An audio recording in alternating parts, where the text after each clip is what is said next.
आपके सिलेबस के अकॉर्डिंग हम बात करेंगे, okay, and we will deal, okay, with the population geography, the different aspects of population geography, okay.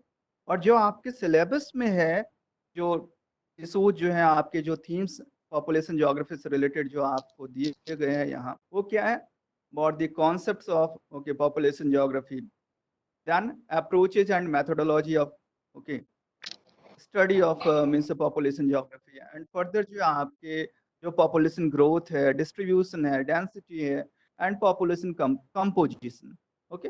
And then after आपको migration का जो है ट्रेंड एंड जो उसके पैटर्न को भी जाननी है, और जो करंट इशू जो है पॉपुलेशन से रिलेटेड, माइग्रेशन से रिलेटेड, उसके बारे में हम डिस्कस करेंगे इन ब्रीफ, ओके। क्योंकि ये पॉसिबल नहीं है जो ये 1 hour 30 minutes में जो है 1.5 hour में हम इसे डिटेल में कवर करें, लेकिन जैसा कि हमने बताया था आप सभी को, जो आप सभी मास्टर्स हैं ज्योग्राफी में, इसलिए आई थिंक जो है आप सभी पॉपुलेशन ज्योग्राफी एक पेपर जरूर से पढ़े होंगे, हो सकता है कि नहीं का स्पेशलाइजेशन भी रहा होगा, इसलिए काफ़ी यहाँ पे डिटेल जो है उसका फिर एनालिसिस करना और एवेल्यूशन जरूरी नहीं है।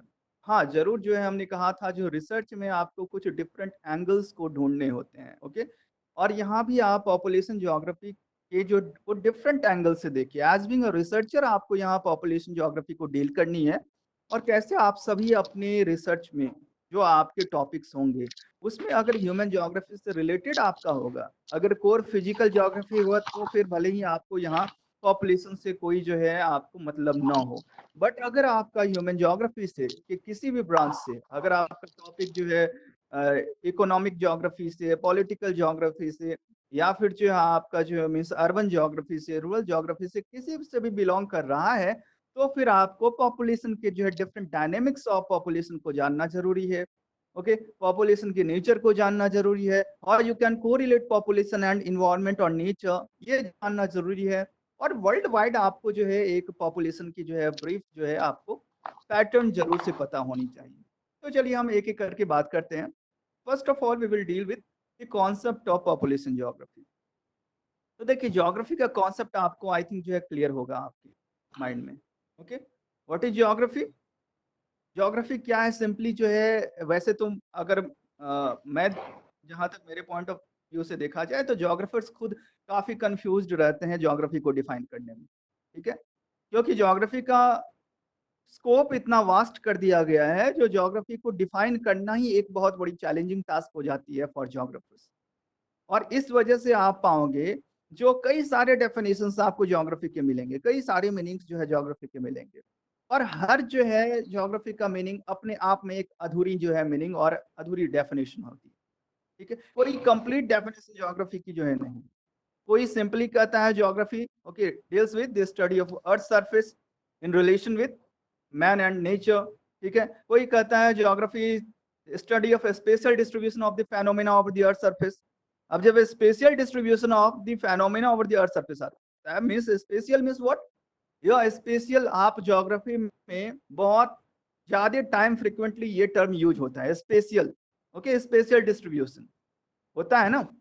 लाइक कि जो है जी जी। आपको पता होगा, अगर ज्योग्राफिकल थॉट आपने पढ़ा ही होगा, वहां पे रिचर्ड हार्टसोन की जो है आप डेफिनेशन पढ़े होंगे ज्योग्राफी का, जो कि माना जाता है कि सबसे वैलिड ज्योग्राफी का डेफिनेशन उन्होंने, उनकी जो है मानी जाती है ऑथेंटिक डेफिनेशन, ठीक है। तो रिचर्ड हार्टसोन ने जो सिंपल वे में कहे, लंबा चौड़ा डेफिनेशन है, लेकिन अगर सिंपल वे में कहे, तो अकॉर्डिंग टू रिचर्ड हार्टसोन, ओके, जो कि जिनकी एक फेमस बुक है, कौन सी है बता सकते हैं आप? काफी पॉपुलर बुक है। आज तो पिंकी सब जी, आप दिख कुछ नहीं रहे कहना हैं। चाह रही हैं आप? सर मैन, हाँ, hello. Okay. Man and nature है सर। पिंकी, आप कुछ कहना चाह रही है? वॉइस क्लियर नहीं आ रही है। एक्चुअली मैं सर रिचर्ड हॉटसन की बुक का नाम बता रही हूँ, नेचर हाँ, ऑफ क्या बताइए ज्योग्राफी। आप? Yes, nature of nature nature of of geography. Geography. जी Jitendra ji, nature of geography. तो उन्होंने यह बुक जो है नेचर ऑफ ज्योग्राफी 1930s के जो है आपके डेकेड में ये बुक जो है आई थी, पब्लिश हुई थी, ओके, 35 अराउंड में।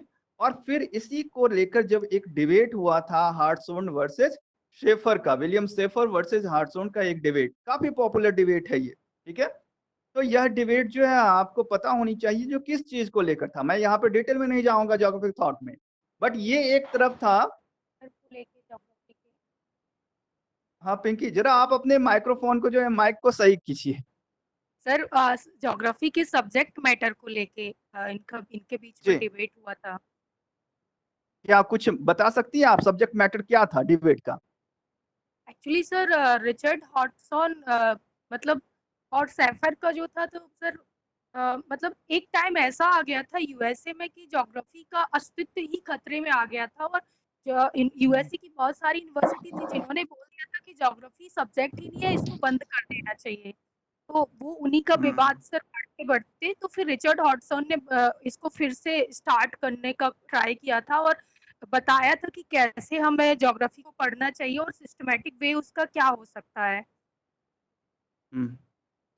ओके, तो ठीक है, चलिए थैंक यू, आपने बताने की कोशिश की। देखिए यहाँ क्या है ना, रिचर्ड हार्टसन वर्सेस जो विलियम शेफर की हमने कहा डिबेट है, तो डिबेट है इट मींस जो है दोनों के जो है मत में, दोनों के व्यू में जरूर कोई डिफरेंस रहा होगा, ठीक है ना। तो यहाँ जो है इट मींस जो है जो मत जो है ज्योग्राफिकल एनालिसिस को लेकर, ज्योग्राफिकल स्टडी को लेकर, और you can say that nature of geography को लेकर, दोनों के जो है आपका माइंड सेटअप में, दोनों के व्यूज में डिफरेंस था। रिचर्ड हार्टसन का कहना था दैट वो क्या थे, एरियल डिफरेंशिएशन को एडवोकेट कर रहे थे, that geography is a subject which deals with areal differentiation. Okay, now what's the areal differentiation here? जैसा कि मैंने बताया दैट स्पेशियल एनालिसिस हम ज्योग्राफी में करते हैं, स्पेशियल एनालिसिस। तो कमो बेस जो अगर आप देखें तो वही स्पेशियल एनालिसिस यहाँ एरियल डिफरेंशिएशन है। Means areal differentiation says that okay, each and every part of the earth surface means each and every area or every region of the earth surface are different from each other, okay, on the basis of their unique features, okay। तो वहां एक ideal features की बात किया है Richard हार्टसन ने, और उनका कहना है जो अर्थ सरफेस पे जितने भी रीजन हैं, जितने भी जियोग्राफिकल रीजन हैं, जितने भी एरियाज हैं, वो सभी एक दूसरे से डिफरेंट हैं, ठीक है। जिस तरह से वी पॉपुलेशन, अगर हम बात करें यहाँ पे, हम जितने भी लोग हैं इस ऑनलाइन क्लासरूम में हैं ह्यूमन बीइंग, बट क्या है, सभी में जो है कुछ ना कुछ आइडियल कैरेक्टर्स हैं, कैरेक्टरिस्टिक्स हैं सभी के, है ना, कुछ यूनिक फीचर्स हैं सभी के, ओके। तो लाइक जितेंद्र जी कैप लगाए हैं, मैं कैप नहीं लगाया हूं, तो यहाँ पे देखिए तो एक यूनिक फीचर ये हो गया। तो सिमिलरली जो है आप जो है यहाँ पे देख सकते हैं जो रीजन के साथ भी, किसी भी ज्योग्राफिकल स्पेस के साथ भी वही चीज हार्टसन ने कहा, जो उनके साथ भी वही बातें होती है। जो कोई एक स्पेस, कोई ज्योग्राफिकल स्पेस या रीजन जो है वो दूसरे से मैच 100% नहीं करता है, उसकी अपनी एक यूनिक आइडेंटिटी होती है, ठीक है। And on the basis of that unique identity, that unique feature, okay, one region can be demarcated, one region can be delineated from another region, ठीक है। And that is areal differentiation, जो area wise जो differences आपको देखने को मिलते हैं, ठीक है, वही है एरियल डिफरेंशिएशन। और ज्योग्राफी क्या करता है, geography, why geography is subject of areal differentiation, because geography deals with, और geography study the cause and analysis means factor analysis behind these differences। जो अगर जो है डिफरेंट एरिया, सपोज कि अर्थ पे 10 डिफरेंट एरियाज और रीजन्स हैं, और वो 10 जो है रीजन्स एक दूसरे से डिफरेंट हैं, तो ज्योग्राफी या ज्योग्राफर्स क्या स्टडी करेंगे, that why they are different from each other, ठीक है। तो geography deals with what, why and where and how, ठीक है। तो ये जो है ज्योग्राफी में what, okay, where, why and how, तो ये जो आपका यही ज्योग्राफी डील करता है, ओके। व्हाट इज दिस, अगर कोई लैंडफॉर्म है, first of all you have to identify that what is this, then why it is, why it looks like this, ठीक है, why it is here only. तो इस तरह से जो है आपका किसी भी केस में, चाहे वो आपका फिजिकल लैंडस्केप हो, अगर कहीं माउंटेन है तो आप पहले सोचेंगे व्हाट इज दिस, ठीक है, ये माउंटेन है क्या, फिर why it is, okay, why it looks like this, ये ऐसा ही क्यों दिखता है, इसके पीछे कुछ ना कुछ तो रीजन होगा ना, ठीक है ना। तो यहाँ पे जो है आपका वही रीजन को फाइंड आउट करनी है, ज्योग्राफर्स को होती है। उसके बाद हम बात करते हैं जो कैसे हुआ, okay, how it, okay, just shift in its form. तो यह जो है आप हॉ की आप बात करते हैं, तो इस तरह से जो है, और वेयर मीन्स डिस्ट्रीब्यूशन। अगर हम बात करते हैं ज्योग्राफी में स्पेशल डिस्ट्रीब्यूशन की, तो वहां आप वेयर से आप उसको जो है सिंबलाइज कर सकते हैं। तो इस तरह से एरियल डिफरेंशिएशन में रिचर्ड हार्टसोन ने जो है एक यूनिक कैरेक्टरिस्टिक्स फीचर्स की बात की, एक आइडियल कैरेक्टरिस्टिक्स की बात की, ठीक है। लेकिन वहीं सेफर ने क्या कहा, सेफर का ये कहना था जो यहाँ कोई रीजन जो है, ठीक है, एक यूनिक फीचर हो सकता है, बट कहीं ना कहीं हर रीजन एक दूसरे से पूरी तरह से डिफरेंटली वो सेपरेटेड नहीं है, और ना ही हम उसको कर सकते हैं, ठीक है। अगर ऐसा करने लगेंगे फिर तो हम हर एक इंडिविजुअल को हमें सेपरेट करना होगा और एक ज्योग्राफिकल स्पेस या रीजन बताना होगा, but this is not like that. वहां उन्होंने इसलिए क्या कहा, एक सिस्टमैटिक अप्रोच की बात।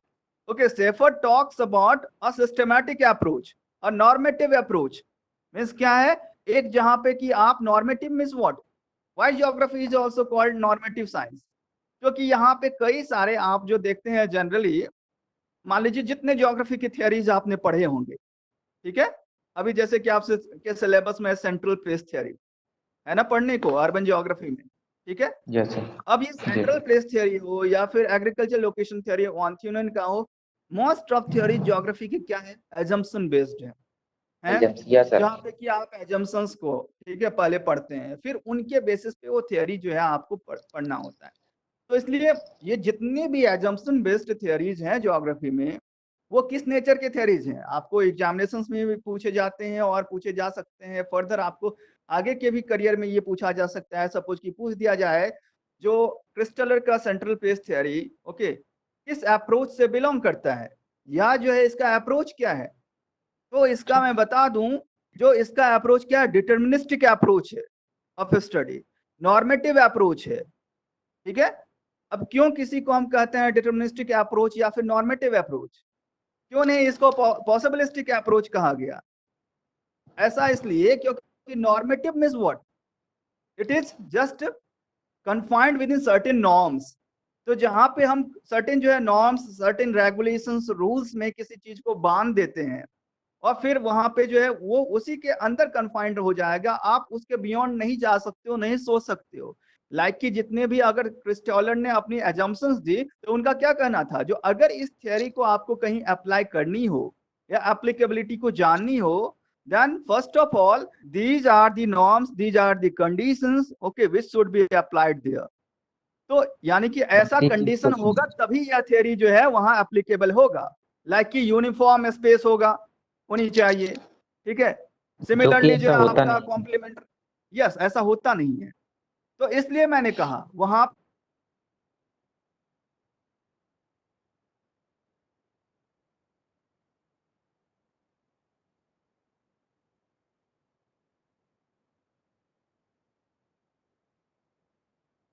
हुए आपको इस थियरी को डील करनी है, और इसलिए वहां क्या है, चूंकि पॉसिबिलिटी नहीं है वहां पे आपको, इसलिए वो क्या डिटर्मिनिस्टिक है।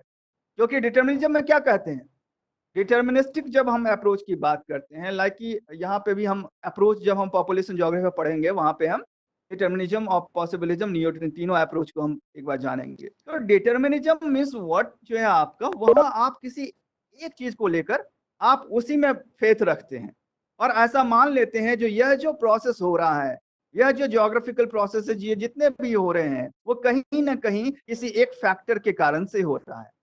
So there one factor is okay fixed।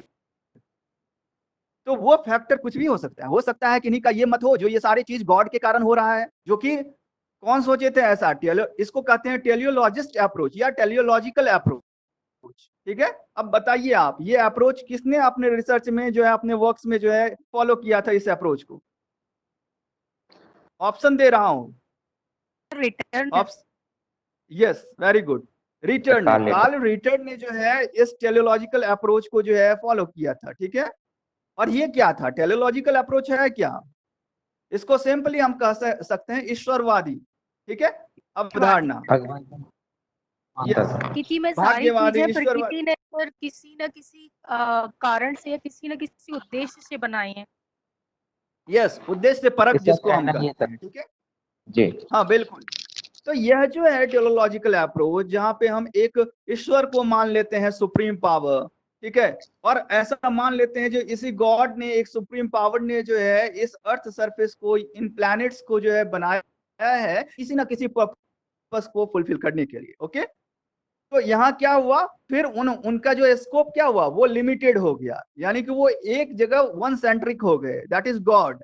ठीक है, तो इसलिए इसको हम कहते हैं क्या, नियतिवादी। ठीक है, डिटर्मिनिस्टिक अप्रोच, जहां पे कि हम नियति यानी कि किसी के भरोसे हैं। नियति क्या होता है, जो कहते हैं ना नियति के भरोसे, भाग्य के भरोसे। तो यहाँ पे आप अगर ये मान लेते हैं जो हम किसी के कंट्रोल में हैं, हम लिबरल नहीं है, हमारे पास संभावना नहीं है, ओके, तो तब समझ जाइए आप अगर इस सोच के हैं, जैसे कि हमारे सोसाइटी में मोस्ट ऑफ लोग होते हैं, ठीक है, जैसे कि गवर्नमेंट के साथ भी ये चीज हो जाता है, यही गवर्नमेंट जो है पूरे देश को चला सकता है और कोई गवर्नमेंट नहीं चला सकता है।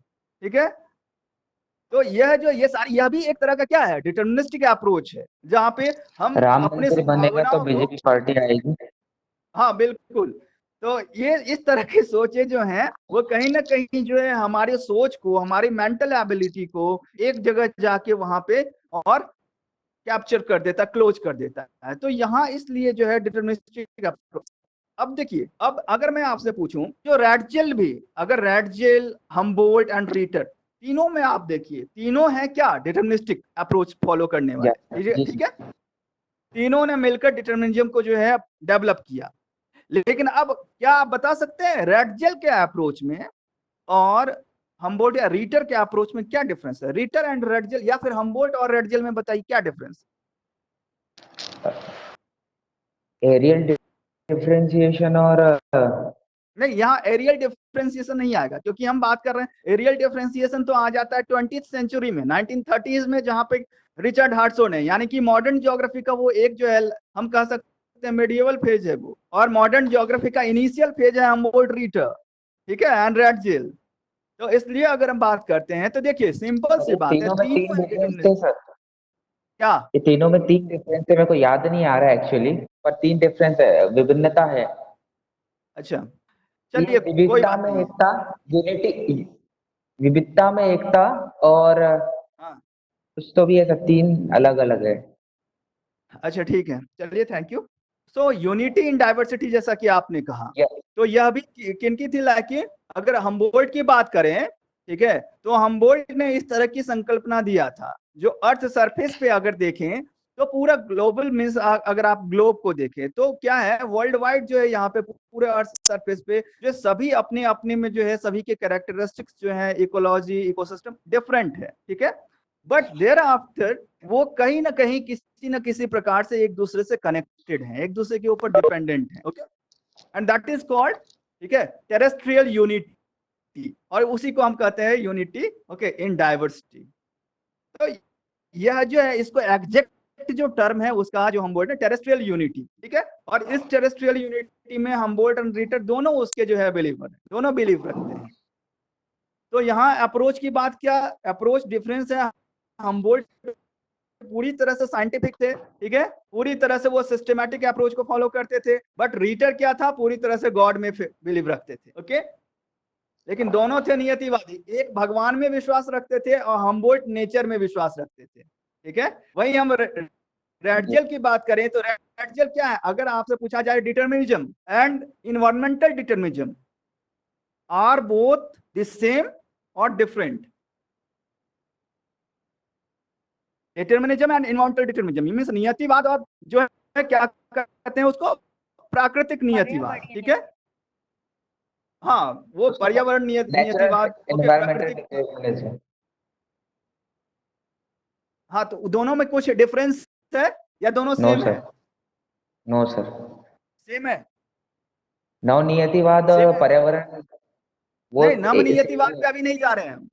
नवनियतिवाद तो आप ग्रिफिथ टेलर पे चले गए, लेकिन हम बात कर रहे हैं केवल नियतिवाद की, और जो आपके जो है मैंने जो इन्होंने जो कहा, जो आपका पर्यावरणीय नियतिवाद, ठीक है, इन्वायरमेंटल डिटर्मिनिज्म की, दोनों में क्या, दोनों है नियतिवाद ही, लेकिन दोनों में क्या डिफरेंस है मैं आपको बताऊं, जो ये शॉकिंग हो सकता है आपके लिए भी, कई सारे जो प्रोफेसर, सीनियर प्रोफेसर भी इस क्वेश्चन में फंस जाते हैं।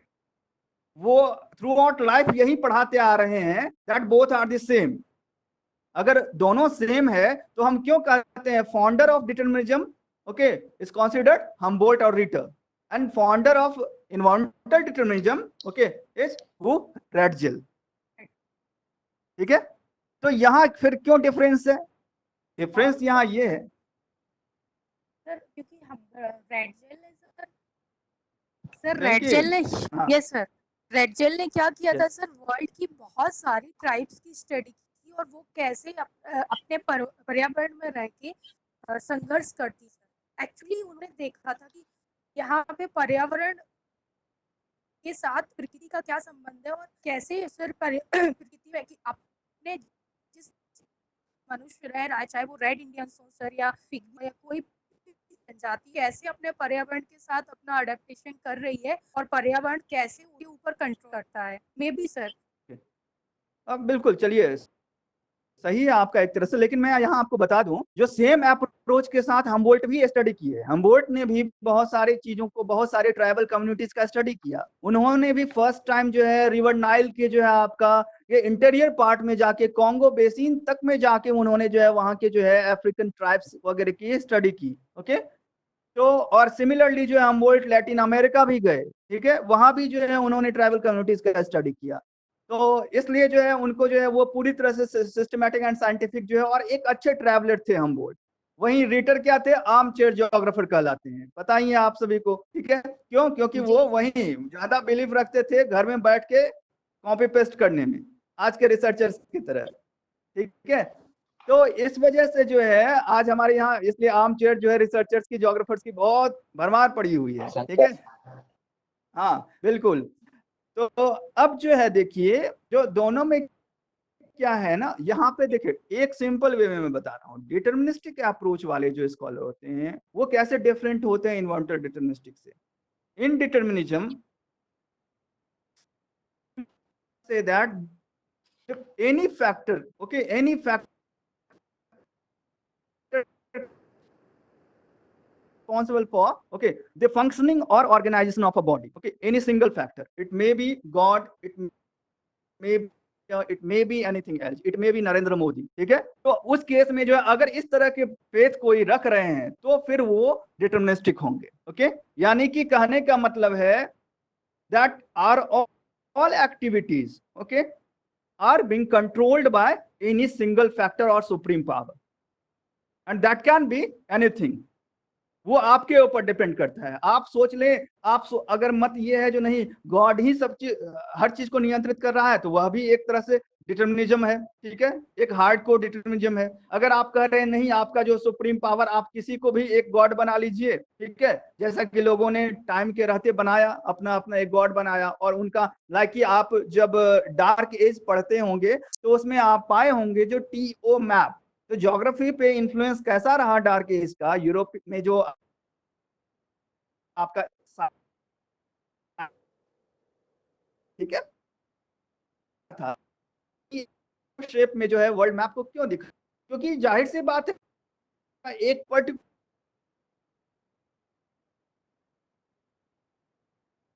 को डिटर्मिनिज्म था जहां पे उन्होंने मान लिया जो नहीं यही हमारी गॉड है, यही सुप्रीम पावर है और यही सेंटर अर्थ के सेंटर में है और यही जो है पूरे अर्थ को कंट्रोल कर रहा है। ठीक है, तो सेम चीज है। अब देखिए इन्वायरमेंटल डिटर्मिनिज्म क्या है, वहां पे जिस तरह से रिटर्ड ने गॉड को माना, ठीक है, अपना सुप्रीम पावर, वहीं पे रैटजेल ने मान लिया किसको? नेचर को। उन्होंने किसी गॉड की संकल्पना नहीं की, he only talks about the nature and the okay he just deals nature as a supreme power। तो यहाँ पे जो है आपका नेचर को उन्होंने सुप्रीम पावर माना और कहा जो ये नेचर ही एक ऐसा चीज है जो मैन के सारे एक्टिविटीज को कंट्रोल करता है। ओके, यूनिटी इज डिफरेंशिएशन बताया जाए, विभिन्नता में एकता, विभिन्नता में एकता बताया था सर। बिल्कुल, वो तो मैंने बताया है आपको। वो हम बोल्ट भी बात किया था टेरेस्ट्रियल यूनिटी की, रीटर भी उसके जो है सपोर्ट में थे उस चीज को लेकर, और रैटजेल ने भी कहीं ना कहीं इस चीज को। तो ये computer sir unity of multiplicity, विभिन्न क्या बहुलता में एकता, ऐसा कुछ था वो। देखिए सब मिला जुला के एक ही है, और मैंने कहा वहां पे हमबोल्ट का कॉन्सेप्ट है टेरेस्ट्रियल यूनिटी का। टेरेस्ट्रियल मीन्स क्या, जो आपके जो स्थल खंड हैं, ठीक है, लैंड मासेज हैं, दैट इज कॉल्ड टेरेस्ट्रियल। और यूनिटी में से एकता, यानी कि वो सभी स्थल खंड जो है अलग अलग होने के बावजूद भी सभी एक दूसरे पे डिपेंडेंट हैं, ठीक है, चाहे वो क्लाइमेटिक वे में हो, चाहे वो बायोटिक वे में हो, और बायोटिक वे में फॉर्म में हो, वो एक दूसरे पर डिपेंडेंट है। तो इस तरह से आप इसको जो है एनवायरमेंटल डिटरमिनिज्म को और डिटरमिनिज्म को सेपरेट कर सकते हैं, ठीक है, समझ सकते हैं। तो यहाँ पे हम बात कर रहे हैं ज्योग्राफी के नेचर को, तो ज्योग्राफी का नेचर जो है से ही आप, हाँ पिंकी सर इन्वायरमेंटल डिटरमिनिज्म का क्या बताया आपने सर? जो इसमें मैंने बताया दैट जो है यहाँ भी एक क्या कहा गया, that every aspect of human being, okay, or all human activities are being controlled by nature। यहाँ नेचर को जो है सुप्रीम माना गया, ओके, मीन्स इन्वायरमेंट को सुप्रीम माना गया, और इसलिए उसको हम इन्वायरमेंटल डिटरमिनिज्म कहते हैं, है ना। तो यहाँ जो है फिर देखिए पॉसिबिलिज्म में फिर क्या आ जाता है, जो वहां पॉसिबिलिटीज आ जाती है, means now you are okay free, the scope okay surrounding you are means in diversified form. तो यहाँ इसलिए पॉसिबिलिज्म में क्या है, आपके पास पॉसिबिलिटीज स्कोप्स बढ़ जाते हैं, आप कहीं हद तक जो है आप इंडिपेंडेंट हो जाते हैं, ओके। तो इस वजह से वहां पे लिमिटेशंस नहीं होता है। इसलिए मैंने कहा था जितने भी थियरीज मोस्ट ऑफ जो एजम्पशन बेस्ड हैं वो किस नेचर का है, डिटर्मिनिस्टिक नेचर का। अगर कभी भी आपसे पूछा जाए आप माइंड में रखें, क्यों, क्योंकि उन्होंने जो है इन एजम्पशंस के थ्रू आपको सोचने समझने की ज्यादा कहीं लिमिटेड कर दिया है, और आपको पहले ही कह दिया गया है, ओके, रेगुलेट कर दिया गया है कि आपको अगर यह थियरी जो इंप्लीमेंट करनी है, then you must have to follow these limitations और दीज एजम्पशंस। और इसलिए जो है आपको नॉर्मेटिव उसे कहते हैं, डिटरमिनिस्टिक कहते हैं। नॉर्मेटिव क्यों कहते हैं, क्योंकि सर्टेन नॉर्म्स के तहत वो बंधा हुआ है, दैट इज कॉल्ड नॉर्मेटिव, ठीक है। उसको डिटरमिनिज्म भी बोलते हैं, नॉर्मेटिव भी बोल सकते हैं। जी बिल्कुल, क्योंकि नॉर्मेटिव भी वही है जो एक नॉर्म्स के तहत, एक रेगुलेशंस के तहत आपको बांध दिया गया हो, तो वो नॉर्मेटिव अप्रोच हो जाता है, ठीक है जी। तो यही चीज जो है आपका इस तरह से मैंने जो बताया था, जो आपको यहाँ पे फिर से नेचर ऑफ ज्योग्राफी की तरफ ले चलते हैं। तो हार्टसोन ने जो है सिंपली हर रीजन को एक आइडियल कैरेक्टरिस्टिक्स बता दिया था और उसके बेसिस पे आप सेपरेट कर सकते हैं, बट सेफर्ड ने उसको रिजेक्ट किया। उन्होंने कहा जो आइडियल कैरेक्टरिस्टिक्स, हाँ उन्होंने रिजेक्ट किया, और रिजेक्ट करके उन्होंने कहा जो ये नॉर्मेटिव मींस सिस्टमैटिक अप्रोच की तरफ वो बढ़े, और उन्होंने कहा that region every aspect of our surface are interlinked to each other, although they are having unique features, okay, they are having ideal characteristics, but they are interlinked to each other, and that's why the nature of geography should be, or the scope of geography should be to deal with the interaction, okay, of regions to each other, okay. The nature of geography should be systematic in study, systematic in approach, okay। तो ये था William Schafer का कहना, जो आप अलग अलग करके सेपरेट करके हर रीजन्स को स्टडी नहीं कर सकते हैं ज्योग्राफी में, आपको इंटरलिंक करके ज्योग्राफी में स्टडीज करने होंगे। और आज अगर देखें तो हम ज्योग्राफी में जो शेफर के अप्रोच को ही ज्यादा फॉलो करते हैं, क्योंकि आप देखते होंगे ना ज्योग्राफी का स्टडी आप अपने रिसर्च में कॉम्पेरेटिव स्टडी सबसे अच्छा माना जाता है, ठीक है। Means you have to compare, okay, 2 or more than 2 regions or geographical areas, ठीक है। तो यह जो है आप इस तरह से सेपरेटली आप अगर किसी चीज को उनके आइडियल कैरेक्टरिस्टिक्स के बेसिस पे स्टडी करते हैं तो वो क्या हो जाएगा, वो आपका बहुत वैल्यूएबल स्टडी नहीं होगा, ठीक है।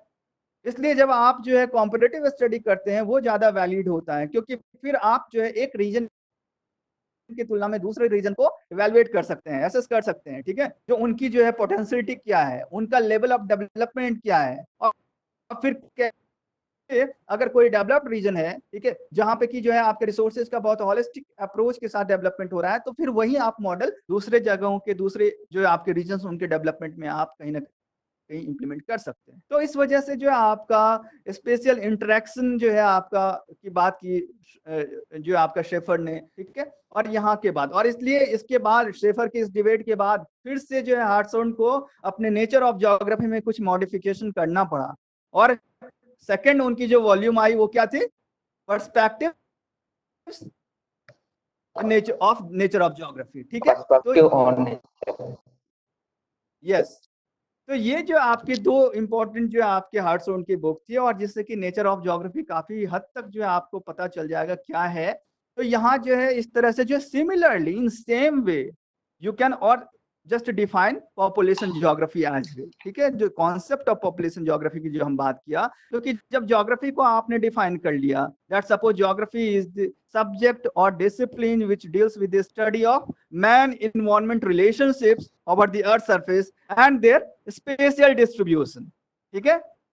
तो ये सबसे इजी होता है, आपको ज्योग्राफी को अगर डिफाइन करनी हो, so geography deals with the man environment relationship over the earth surface and their special variation और स्पेशल डिस्ट्रीब्यूशन, ओके। तो उसको आप टाइम एंड स्पेस के अकॉर्डिंग जो है आप उसे डील कर सकते हैं।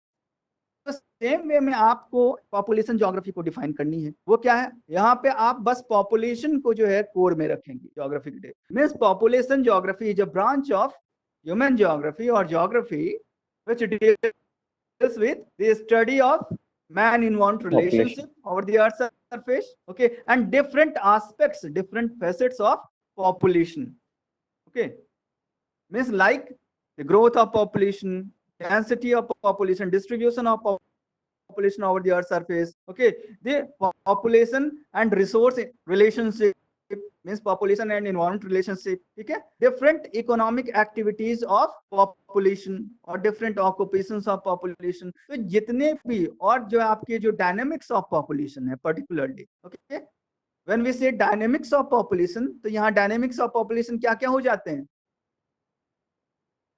बता सकते हैं?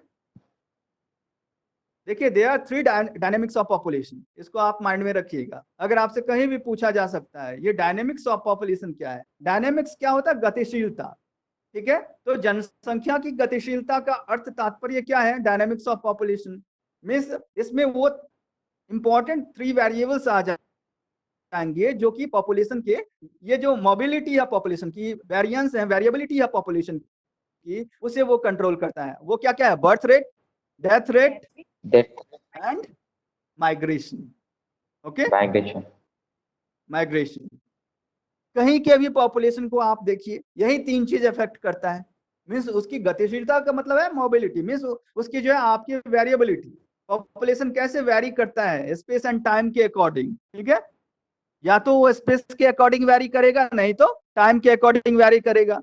तो स्पेस एंड टाइम के अकॉर्डिंग पॉपुलेशन की जो ये वेरिएबिलिटी है वो डिपेंड करता है थ्री डायनेमिक्स, इसलिए कहते हैं of population, first birth rate, second death rate and third migration, okay. ये तीनों पॉपुलेशन को कहीं ना कहीं इफेक्ट करता है। कैसे इफेक्ट करता है वो आप अगर आप पढ़े ही होंगे आप सभी, जो है आपका पॉपुलेशन की थ्योरी कौन सी,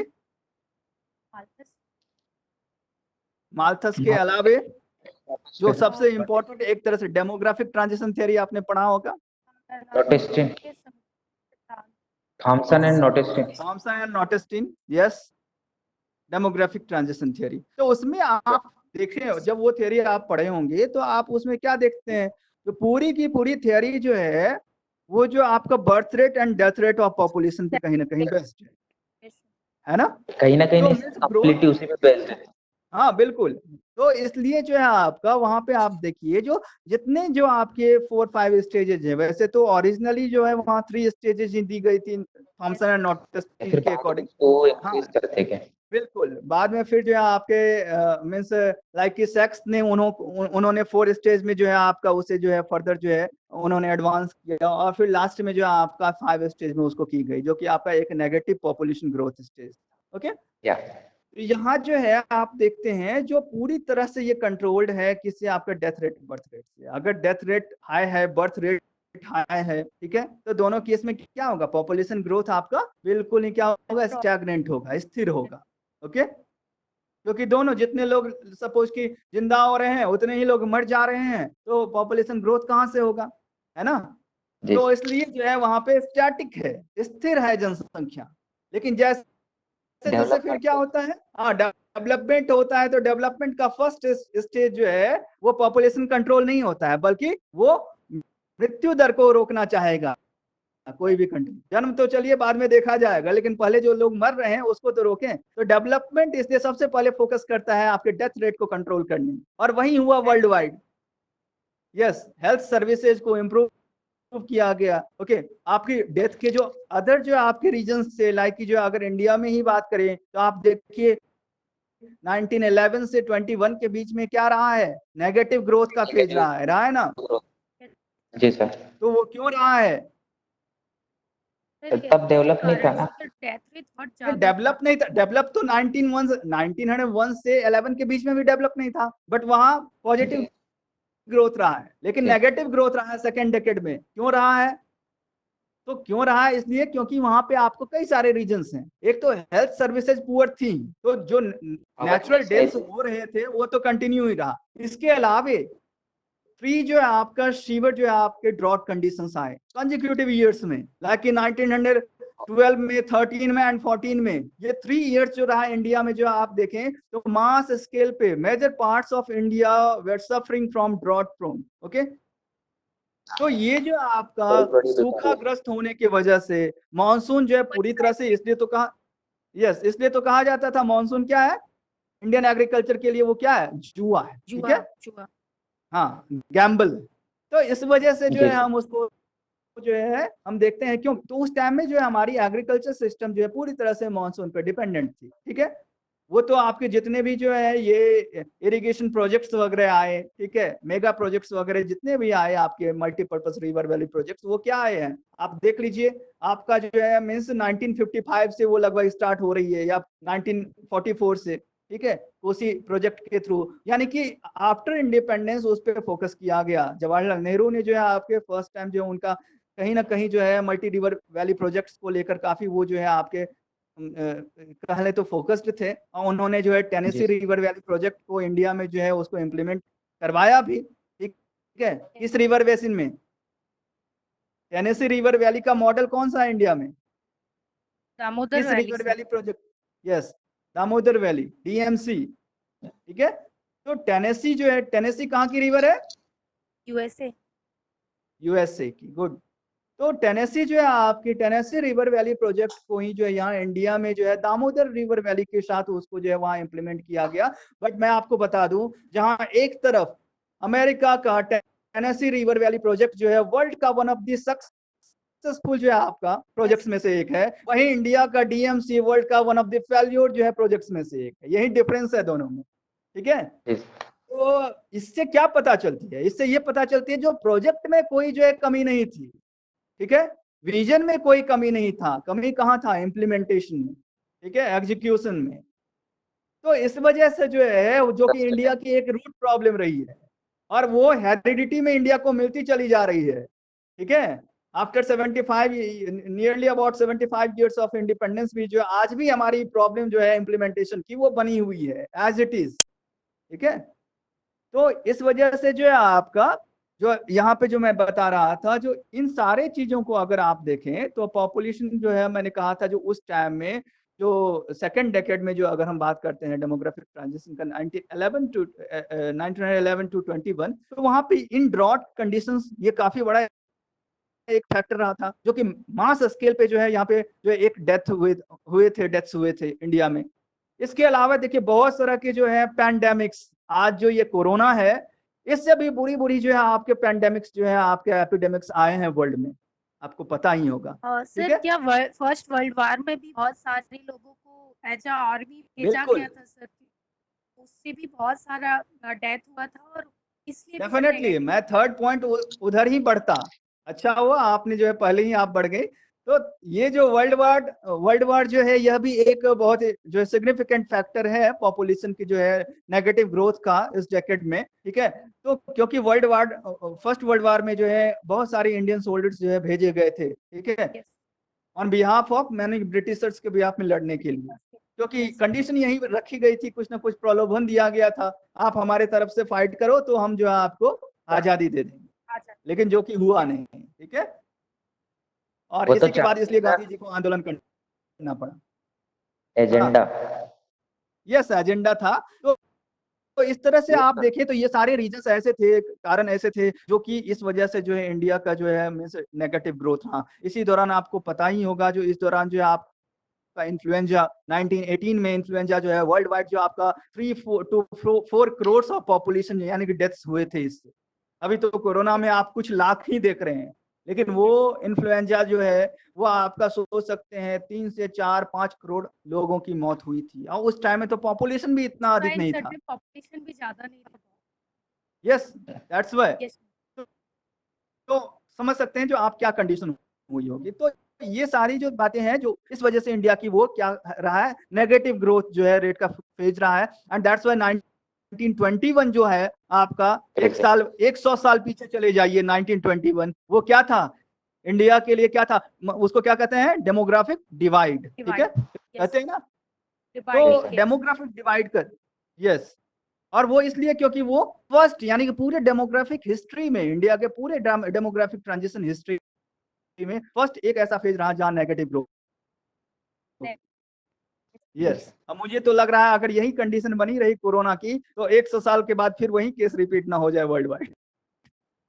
ठीक है, आप देखिए इन्फ्लुएंजा, तो खैर वो वैसा होना तो नहीं चाहिए, एंड हम सभी प्रार्थना करते हैं ऐसा हो भी नहीं। ठीक है, तो चलिए अब जो है बात करते हैं जो एक तो देखिए इस तरह से जो है, अब फिर से हम आइए चलते हैं जो आपके कॉन्सेप्ट, तो इसलिए कॉन्सेप्ट पॉपुलेशन ज्योग्राफी कहीं ना कहीं यही डील करती है, जो ये जो है पॉपुलेशन के डिफरेंट एस्पेक्ट्स को डील करती है, जिसमें कि आपके ऑक्यूपेशन से लेकर ग्रोथ, डिस्ट्रीब्यूशन, सारी चीज जो है आ जाते हैं, और इन सभी का हम स्पेशल इंटरेक्शन, ठीक है, उनका कॉम्पैरेटिव स्टडी करना, ये पॉपुलेशन ज्योग्राफी का प्राइम स्कोप्स है। ठीक है, फर्दर अगर हम बात करते हैं अप्रोचेज की, मेथड्स की, मेथोडोलॉजी ऑफ पॉपुलेशन ज्योग्राफी की, तो यहाँ पे मैं आपको फिर से बता दूं, जो एक बार फिर यही आपको 3 मेजर अप्रोचेज जो हैं पॉपुलेशन ज्योग्राफी स्टडी के, यहाँ भी वही है जो कि आपको मॉडर्न ज्योग्राफी में 3 मेजर जो है आपके पैराडाइम शिफ्ट्स जो रहे हैं।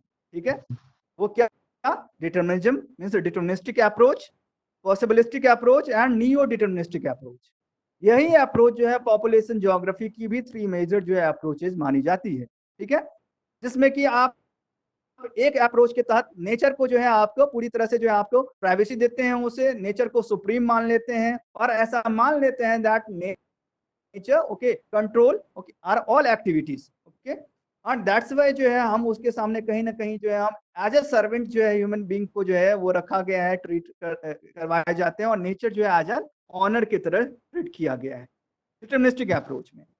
और इस वजह से जो उस अप्रोच के फॉलोअर्स हैं, मानने वाले जो है आपके ज्योग्राफर्स हैं, वो नेचर को सेंटर में रख के फिर पॉपुलेशन का स्टडी करने में बिलीव रखते हैं। ठीक है, और हर जगह वो कहीं ना कहीं नेचर से, सबसे बड़ी प्रॉब्लम क्या है सर पॉपुलेशन की इसमें प्रेजेंट टाइम में सर, अगर पॉपुलेशन स्टडी कर रहे हैं, बिगेस्ट प्रॉब्लम इनकी थोड़ा माइक सही कीजिए सर, प्रेजेंट टाइम में अगर हम पॉपुलेशन की स्टडी कर रहे हैं तो सर जो बिगेस्ट प्रॉब्लम फॉर पॉपुलेशन है वो क्या है सर?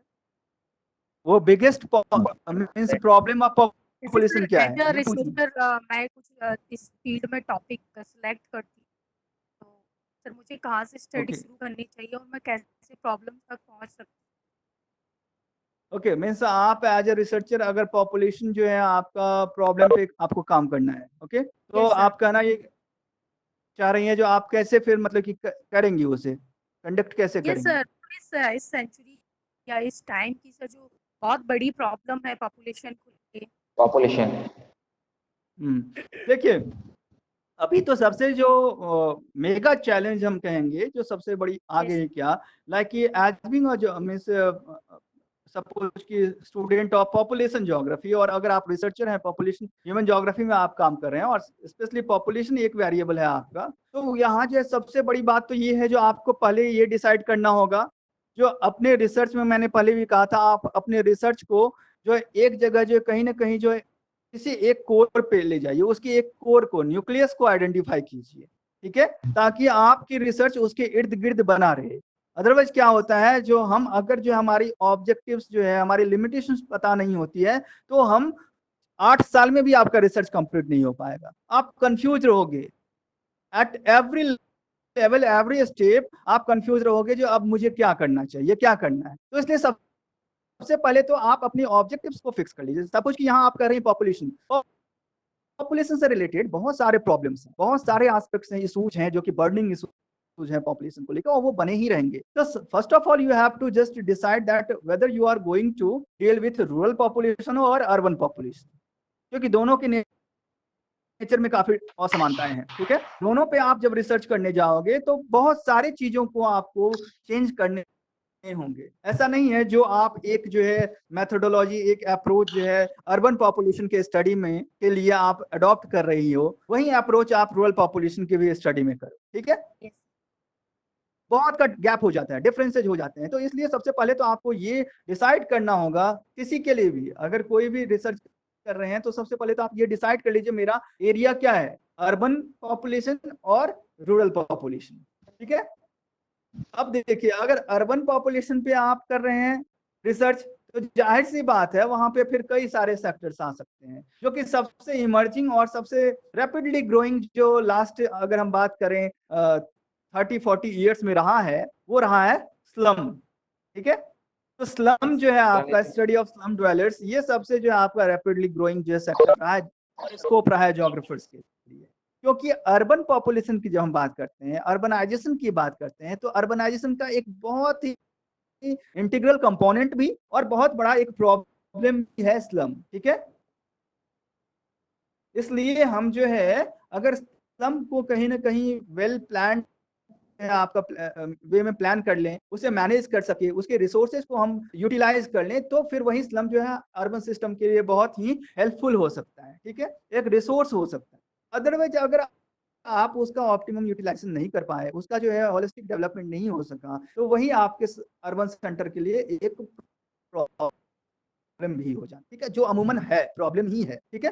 तो ये तो इस एस्पेक्ट पे आप काम कर सकते हैं। सेकेंड थिंग, जो अर्बन ज्योग्राफी में आप जो कर सकते हैं पॉपुलेशन से रिलेटेड अनदर एस्पेक्ट पे, वो आप कर सकते हैं अर्बन, ओके, मींस जो है आपका स्प्रॉल पे, अर्बन स्प्रॉलिंग जो है आपका, जो किस तरह से जो है अर्बनाइजेशन का जो है वो हो रहा है, कोई अर्बन सेंटर उसके लिए आप सेलेक्ट कर सकती है, या फिर यहाँ पे भी आप कॉम्पेरेटिव स्टडी कर सकते हो, इंडिया के ही किसी बड़े जो है अर्बन सेंटर या किसी भी लेवल के अर्बन सेंटर्स को आप 2 या 3 के साथ आप कॉम्पेरेटिव स्टडी कर सकते, ठीक है। तो तीनों का नेचर क्या है, किस तरह से स्प्रॉलिंग हो रहा है, पॉपुलेशन कैसे जो है आपका क्या ट्रेंड है, और किस वे में, किस डायरेक्शन में मूव कर रहा है, उनकी क्वालिटेटिव मूवमेंट भी कैसी है। क्योंकि जनरली होता है क्या, जो ज्योग्राफर्स क्या करते हैं, क्वांटिटी तो दिखाते हैं, जो हाँ अर्बन स्प्रॉलिंग हो रहा है, ये क्वांटिटी जो है चेंज हो रही है। इस ईयर में जो है आप देखे होंगे, सबसे इजी हो गया है, रिमोट सेंसिंग का यूज करते हैं,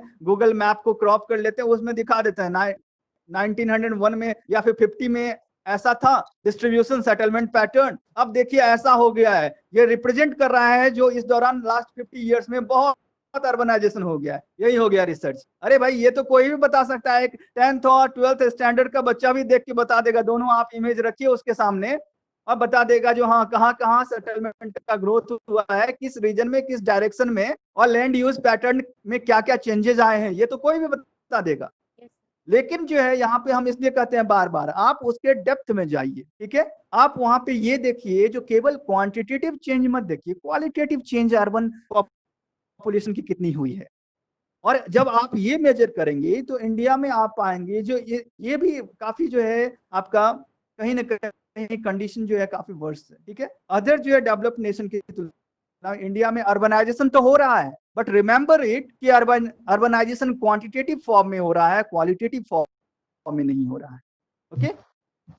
कहने का सीधा तात्पर्य है, जो अगर हम देखते हैं जो यहाँ अर्बनाइजेशन इसलिए हो रहा है, on map, on Google images हम इसलिए अर्बनाइजेशन प्रोसेसेस को देख पा रहे हैं क्योंकि हमें वहां सेटलमेंट का इंक्रोचमेंट एग्रीकल्चर लैंड पे बढ़ता हुआ दिखता है, ठीक है। लैंड यूज पैटर्न में चेंजेस देखने को मिलते हैं, स्लम ड्वेलर्स की जो है नंबर्स बढ़ गई होती है, कॉलोनीज जो है आपके वो बढ़ गए होते हैं। तो सीधा मतलब है जो अर्बनाइजेशन प्रोसेस में माइग्रेशन बहुत बड़ा इंपॉर्टेंट फैक्टर होता है। यहाँ पे रूरल टू अर्बन माइग्रेशन होता है for the search of employment, okay, for the search of better education and health services.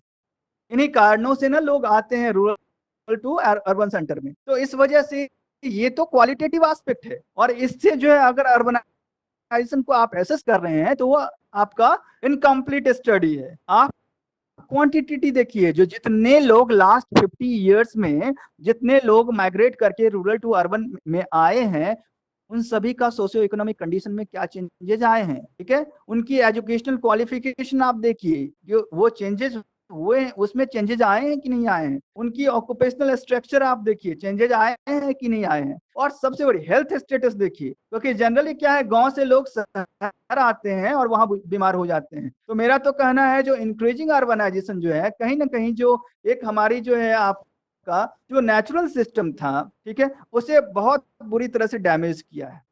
और न केवल जो है पॉपुलेशन रिसोर्सेज इससे अफेक्टेड, बल्कि नेचुरल रिसोर्सेज भी इससे अफेक्टेड हुआ है। तो उन सारे चीजों का एग्रीगेट वे में आप जो एनालिसिस कीजिए। एक आप इन्वायरमेंटल ज्योग्राफी में या इन्वायरमेंटल स्टडीज आप सभी पढ़े होंगे, वहां पे एक जो है कॉन्सेप्ट आप तो जानते ही होंगे, इन्वायरमेंटल इम्पैक्ट असेसमेंट, ठीक है।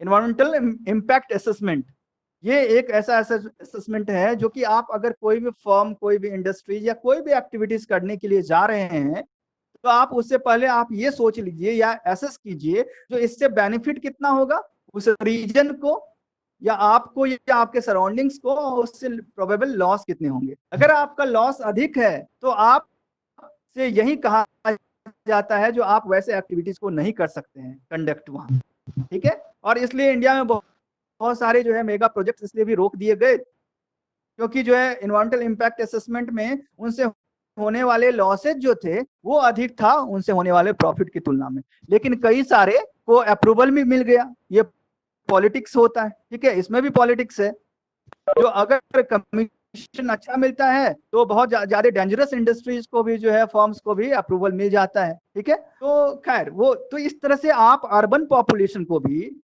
जब आप एसेस कर रहे होते हैं तो वहां एक चीज आप इसको ऐड कर सकते हैं, जो अर्बनाइजेशन का असेसमेंट कीजिए, इम्पैक्ट असेसमेंट, ठीक है। जिस तरह से इन्वायरमेंटल इम्पैक्ट असेसमेंट है उसी तरह से आप अर्बनाइजेशन इम्पैक्ट असेसमेंट कर सकते हैं, ठीक है। जो अर्बनाइजेशन की इस प्रोसेस से किन किन सेक्टर्स में कैसा कैसा इम्पैक्ट पड़ रहा है, और सेक्टर वाइज जो है आप उसका इम्पैक्टिंग जो है आपका जो आप लेवल को दिखा सकते हैं, डिग्री ऑफ इम्पैक्ट को आप दिखा सकते हैं, ठीक है।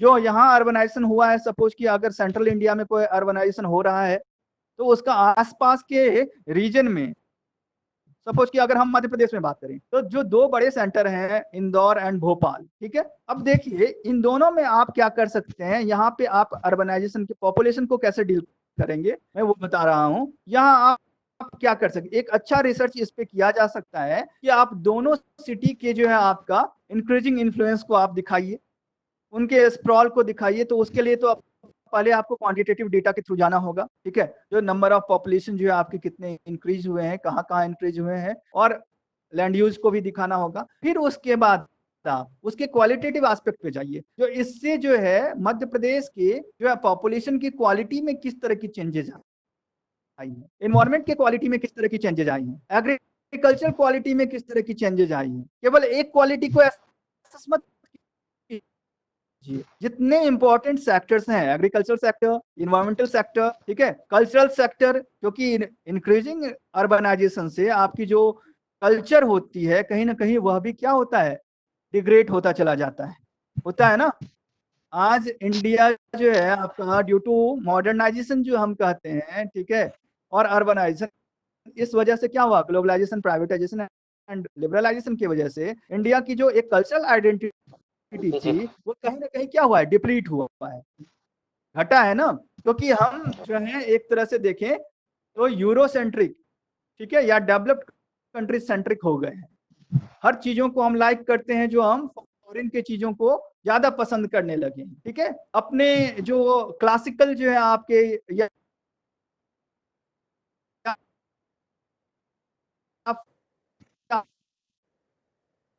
थी, ठीक है, फोक कल्चर जितने भी थे उसको हम त्यागते चले गए, ठीक है, हम अपने ड्रेसिंग सेंस को, पहनावे को त्याग दिए, हम अपने खाने पीने के तरीके को त्याग दिए। ये सारे क्या है, ये कल्चर है ना। ये पॉपुलेशन का जब कल्चरल रीजन आप पढ़ेंगे वर्ल्ड वाइड, तो वहां भी आप पढ़ेंगे जो आपकी जो ये पूरी कल्चर क्या, आपका ट्रेडिशन कल्चर क्या है, आपका पूरा लाइफ स्टाइल है। तो पूरी तरह से हम इंडियन कल्चर को कन्वर्ट कर दिया यूरोपियन कल्चर में, चाइनीज कल्चर में। आज देखिए टिकटॉक से हम क्या कर रहे हैं, अपने यहाँ के कल्चर को चाइनीज कल्चर में कन्वर्ट कर रहे हैं, है ना। तो ये क्या है, ये सारी चीजें क्या है, पॉपुलेशन को इफेक्ट कर रहा है। हमें भले ही इन चीजों पे काम नहीं हो रहा है, रिसर्चेज नहीं हो रहे हैं, बट अगर हो तो आई थिंक कि एक अच्छा रिसर्च उभर के सामने आएगा। वो घिसा पिटा जो trend of population growth in Jabalpur district, okay, और ज्योग्राफिकल एनालिसिस, इस तरह का रिसर्च मत कीजिए। अरे वो कोई सेंसस उठाएगा, कोई देख लेगा क्या ट्रेंड रहा है, उससे देश को बहुत फायदा होने वाला नहीं है, ठीक है। तो इसलिए कुछ नया चीज लाइए। अब जैसे कि आप लोग के सामने देखिए बहुत अच्छा चैलेंज एक आया है, ये कोविड के वजह से आप सभी बड़ा इंटरेस्टिंगली अपने अपने रिसर्च को डिजाइन कर सकते हैं, ठीक है। क्योंकि हमेशा ये कोशिश कीजिए आपकी रिसर्च जो करेंट इशूज हैं उससे जुड़ी हुई हो, ठीक है। ये नहीं जो 100 साल पहले के चीजों पे आप रिसर्च कर रहे हैं, ठीक है। लिटरेचर वालों को आप देखेंगे, आपके जो कलीग्स होंगे हिंदी इंग्लिश के, लिटरेचर में किस तरह के रिसर्च होते हैं, रामायण काल में, ठीक है, पत्रकारिता का महत्व, ठीक है, नारद मुनि को जो है वो पत्रकार बना देते हैं और उसी पे आजकल शोध चलता रहा है। अरे भाई अब जो बीत गया सो गया, अब आज भी जो है आप उस पर क्यों शोध कर रहे हैं, उससे क्या फायदा होने वाला है, ठीक है। तो हमेशा रिसर्च को रिलेवेंट रखिए, रिसर्च टॉपिक को। पॉपुलेशन के बहुत सारे डायनेमिक्स, बहुत सारे जो वेरिएबल्स नए नए जो है अपडेट होते रहते हैं। अभी देखिए सडनली इतना अर्बनाइजेशन की, स्मार्ट सिटीज की हम बात कर रहे थे ना, क्या हुआ लास्ट 4 मंथ से 5 मंथ से स्मार्ट सिटीज का क्या हो रहा है, कुछ नहीं हो रहा है। तो ये एक सोचने पे हमें मजबूर किया है, जो हमारी जो अप्रोच है, स्ट्रेटेजी है डेवलपमेंट की, उसमें कहाँ कहाँ चेंजेस की जरूरत है। हम अंधे दौड़ में भागे जा रहे थे, अचानक से कोई तूफान आया, हमें पता चला हम तो अपने मार्ग से ही भटक गए थे, अब जाऊं तो जाऊं कहाँ, ठीक है। तो इसलिए अंधे होके भागने की जरूरत नहीं है, और वही हम करते आ रहे हैं, ठीक है। तो यहाँ क्या है, इस वजह से हमें डिफरेंटली सोचने की जरूरत है, ठीक है। अपने वेरिएबल्स को आप सही से सेलेक्ट कीजिए, और जैसा कि मैंने कहा अगर आपको इम्पैक्ट असेसमेंट ही करनी है तो क्वालिटेटिव वे में जाइए, केवल सेकेंडरी डेटा को लेके और रिसर्च मत कीजिए, प्राइमरी डेटा के थ्रू अपना कुछ। कल जैसा कि जो है हमारे एक फ्रेंड ने उन्होंने पूछा था, जो हम सेकेंडरी डेटा अवेलेबल नहीं है बट हम रिसर्च कैसे करें, तो अच्छी बात है, आप सोचिए और उसको एक्सप्लोर कीजिए, फिर आप वाकई में रियल सेंस में आप एक्सप्लोरर कहलाएंगे, आप रिसर्चर कहलाएंगे। जो आपके पास परोसी हुई थाली है सुपर डिलक्स, उसको बैठ के खा लिया आपने, तो वो फिर क्या हुआ, रिसर्च नहीं कहलाएगा, वो एडवेंचरस नहीं कहलाएगा, ठीक है। तो कुछ अच्छा करने के लिए एडवेंचरस कहलाना पड़ता है। इंडिया की पॉपुलेशन क्यों इतनी लेजी पॉपुलेशन होगी, हम क्यों इतने अंडर डेवलप्ड रह गए या डेवलपिंग नेचर के हैं, तो क्यों हम इतने लेजी हैं, पता क्यों, क्योंकि हमें नेचर ने बना बनाया सुपर डिलक्स थाली परोस दिया। जहां भी गए, हाँ, वाटिका में जो है अमरूद तोड़ के खा लिए, तो आम तोड़ के खा लिए, तो बना बनाया बहुत ही फर्टाइल लैंड जो है इंडो गैंगेटिक प्लेन हमें दे दी गई थी नेचर के द्वारा। उसी पे बैठ के जो है आबादी बढ़ाते रहे, खाते रहे, सोते रहे, इससे ज्यादा काम हमारा कुछ नहीं था। ज्यादा जनसंख्या बढ़ा तो खेती बाड़ी स्टार्ट की, एग्रीकल्चर, ठीक है, थोड़ा सा मेहनती हुए, संघर्ष करना स्टार्ट किए, लेकिन आज भी वो जीन जो बनी हुई थी वो बनी की बनी है। आज भी हम सोचते हैं घर बैठे बैठे हमें हर चीज मिल जाए तो अच्छा है, लेकिन इसलिए इंडियन पॉपुलेशन में बार बार सर मिल रही है, कार्ड बन गया है, 2 रुपए गेहूं ले लो, 4 रुपए में चावल ले लो, शादी करोगे तो पूरा गवर्नमेंट। देखिए अगर डेमोक्रेसी हमारी यहाँ की ऐसी है, जब जनता निकम्मी तो सरकार तो निकम्मी होनी ही है। सरकार उससे ज्यादा बना देगी आपको, आप सरकार बना दो, सरकार आपको निकम्मा बना देगी। बिल्कुल बिल्कुल सर तो ये दोनों के क्या होती है, हेलो सर, सरकार यही चाहती है सर, तुमको उनको अच्छा नहीं बनाना है, तुमको निकम्मा ही बनाना है, और तुमको सिर्फ वोट करना है उनको सेंटर में बने रहने के लिए। बिल्कुल बिल्कुल, आप अच्छे हो जाएंगे तो आप सोचने लगेंगे, आप क्रिटिकल एनालिसिस करना स्टार्ट कर देंगे। Exactly, इससे sir, उनको exactly. खतरा हो जाएगा। वो चाहते नहीं है, वो तो चाहते हैं आप भक्त बन के और उनका झंडा लहराते रहिए, ठीक है। बस भले ही आपको कुछ मिले ना मिले। आज मुझे मतलब कहने ये बहुत ये हो रहा है, जो हमारी कंट्री के यूथ्स जो कि जिनके लिए कुछ नहीं किया जा रहा है, ठीक है, वो भी यूथ मोदी से भक्त कर रहे हैं। स्टूडेंट्स कुछ नहीं किया जा रहा है जिनके लिए, वो जाके उनके फेवर में नारा लगा रहे हैं।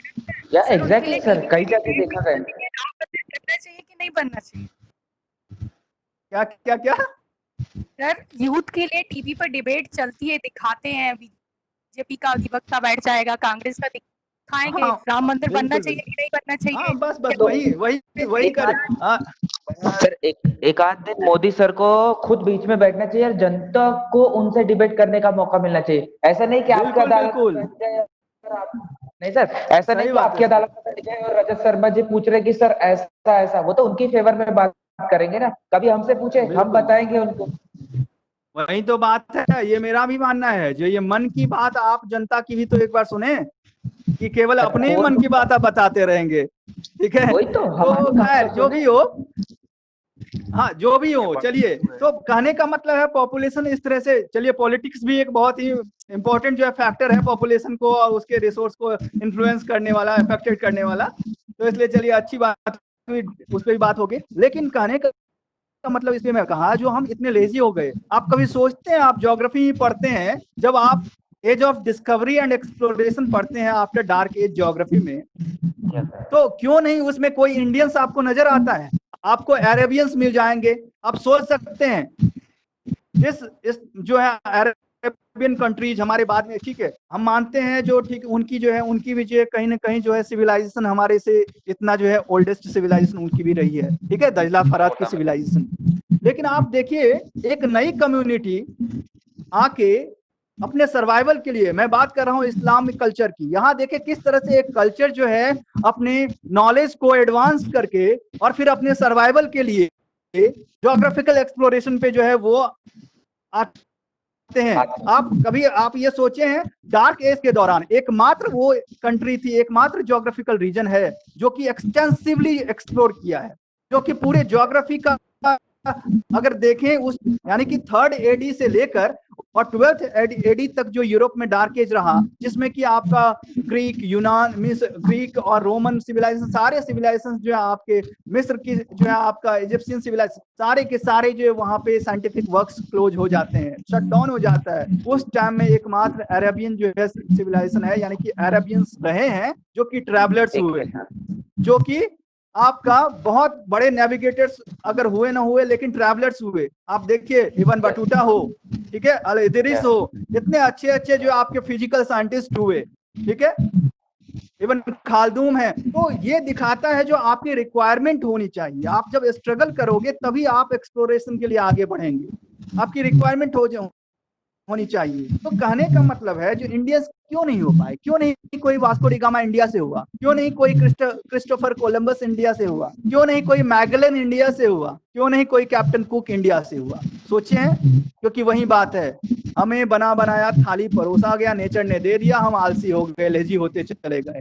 वहीं यूरोपियंस को या जो मेडिटेरेनियन क्लाइमेटिक कंडीशन में लोग रहते थे, उनको स्ट्रगल करना पड़ा। उन्होंने जो है उसका जो है उस स्ट्रगल में क्या कहते हैं ना, अब स्ट्रगल हुआ, उनके पास रिसोर्सेज की कमी थी, तो वो फिर सर किसी के हाँ पास पिंकी, सर कोई आवाज आ रही है, डिस्टर्ब माइक।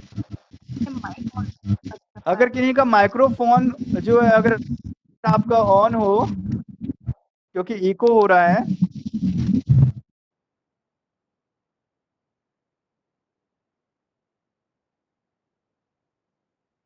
हेलो, आ रही है सर आपकी आवाज तो? आ रही है जी, आ रही है। ऐसी लग रहा है चल रहा है। रिपीट। हाँ ऐसा पिंकी कुछ मैम लग रिपीट हो रहा रही है, है। आंधी टाइप का चल रहा। Yes sir. हाँ पता नहीं क्या प्रॉब्लम है, खैर सुनाई दे रही। वो चल रहा होगा पंखा। हाँ आ रही है, आज तो ओके सर ओके आ रही है। हाँ तो ठीक है, चलो। तो मैं बात कर रहा था जो आपका ये जो आप देखिए जो ऐसा क्यों हुआ, क्यों यूरोपियन कंट्रीज आर आज डेवलप्ड है, why developed nations are developed and why developing nations are developing, आप कभी सोचे हैं? क्योंकि रीजन वही है, मैंने जो कहा क्लाइमेटिक कंडीशन, ठीक है, और जो availability of resources, geographical condition. मैं एक बार बार कहता हूं अपने भी स्टूडेंट से, अगर आप ज्योग्राफी के फंडामेंटल्स को, बेसिक्स को समझ लिए, अगर आप मैप को सही से रीड करना जान गए, तो आप, मैं कहता हूं, गारंटी लेता हूं, आप 80% ज्योग्राफी उसी से जान जाओगे। और कोई भी टॉपिक मैं आपको दूं, आप उसे इजिली लॉजिकली आप एक्सप्लेन कर देंगे।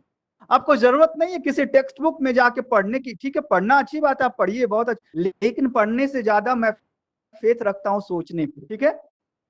और मैं आप लोगों से भी शेयर कर रहा हूं, एज बीइंग अ रिसर्चर, आप जितना पढ़ते हैं उससे ज्यादा, अगर आप 1 आवर पढ़ते हैं, कोई टेक्स्ट बुक हो, कोई रेफरेंस हो, बुक हो, रिसर्च बुक हो, तो आप 2 आवर्स 3 आवर्स सोचिए उस पर, ठीक है। एक सेंटेंस को पढ़ते हैं अगर आप, तो उसको पढ़ने के बाद उस सेंटेंस की मीनिंग आप सोचिए, समझिए, उसको क्रिटिकली एनालाइज कीजिए। ऐसा नहीं है जो जो बुक में ऑथर लिख दिया है उसको हम एज इट इज ले लें, क्योंकि एक बात मैं आपको बता दे रहा हूं, इस धरती पे कोई एक इंसान जो है सब विद्वान के श्रेणी में सबसे ऊपर नहीं है, कोई नहीं है। हर कोई अपनी अपनी एक इंटेलिजेंसिया लेकर यहाँ है, ठीक है। और हर कोई, मैं मानता हूं, इक्वली इंटेलिजेंट है। अब डिपेंड करता है आप अपनी इंटेलिजेंसिया का कितना % आप खर्च कर रहे हैं। यहाँ फर्क बस इतना है, जो यहाँ कंजूसी का लेवल है, इंटेलिजेंसिया का लेवल मैं डिफरेंट नहीं मानता हूं। मैं बस इतना ही मानता हूं, यहाँ लोग कंजूस हैं, और हम इंडियंस तो और ज्यादा। कंजूसी किस बात में? हम मतलब कि खुद के डेवलपमेंट में भी कंजूसी कर देते हैं। नहीं, वो तो ब्रेन का यूज करने में करते ही हैं, खुद के डेवलपमेंट में भी कंजूसी कर देते हैं। सोचते हैं चलो कल अपना डेवलपमेंट कर लेंगे, आज सो जाते हैं, आज सोने का मूड हो रहा है, ठीक है। तो ये जो है आपका, सोचते हैं आज क्या प्रॉब्लम है, आज चलो कोई हेल्थ भले ही कुछ डाउन हो, चलो आज कुछ मसालेदार खा लेते हैं, तो ये कंजूसी ही है, जो आप खुद के डेवलपमेंट में भी कंजूसी करते हो। तो मैं मानता हूं, जो इसलिए हमारी जब ब्रेन का यूज आता है उसमें भी हम कंजूसी कर डालते हैं। कौन इतना सोचेगा यार, सोचने के सो जाओ, ठीक है, चलो कुछ और कर लेते हैं, मस्ती कर लेते हैं, सोचने का समय नहीं है। लेकिन जिस दिन आप सोचने लगोगे, अगर कालिदास भी सोचने लगा तो विद्वान हो गया, तो हम कैसे मान ले यहाँ पे इंटेलिजेंसिया के लेवल में कोई डिफरेंस है? जी नहीं, बिल्कुल नहीं। अगर कोई हमें ये साइंटिफिकली बताने की कोशिश करें जो IQ लेवल, EQ लेवल ये डिफरेंट होता है, साइंस इसे प्रूव करती है, मैं उसे भी रिजेक्ट करता हूं। किया जा सकता है, आपकी IQ लेवल बाय बर्थ जो है ऐसा नहीं है जो ठीक है बहुत ये ठीक है। आप जिस जीनियसनेस की बात करते हैं, आप एग्जाम्पल दोगे न्यूटन का या आइंस्टाइन की, तो मैं कहता हूं जो उन्होंने लेजीनेस नहीं दिखाया अपने माइंड को का यूज करने में, न्यूटन ने लेजीनेस नहीं दिखाया, इसलिए वो जो कोई भी अगर फ्रूट जो है ऊपर से गिरा तो उसको वो खाने के चक्कर में ना रहा, बल्कि ये सोचने में वो विवश हुआ, ये सोचने एम्फेसाइज किया जो ये क्यों गिरा, ठीक है।